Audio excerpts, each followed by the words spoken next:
శివుడు తల మీద చంద్రుడిని ఎందుకు పెట్టుకుంటారో మీకు తెలుసా? ఈ కథ సముద్ర మథనంలో ప్రారంభమవుతుంది. దేవతలు మరియు రాక్షసులు అమృతం పొందడానికి సముద్ర మథనం చేస్తున్నారు. అలా చేశాక అమృతంతో పాటు ఎంతోమంది దేవతలు, ఎన్నో శక్తివంతమైన వస్తువులు వస్తాయి.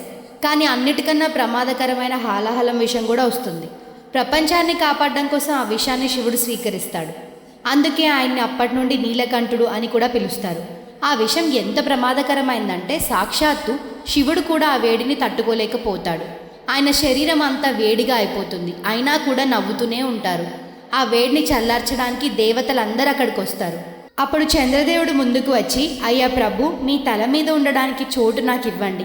నా నుండి వచ్చే చల్లదనం ఈ విషం నుండి వచ్చే వేడిని చల్లగా మారుస్తుంది అని అంటాడు.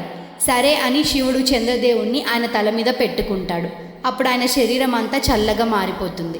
ఒకానొక సమయంలో శివుడు తన తల మీద ఉన్న చంద్రుడిని ఒక చోట విడిచి పార్వతీదేవితో కలిసి వెళ్తారు. అది ఎప్పుడో మీకు తెలిస్తే కామెంట్ చేయండి. హర హర మహాదేవ.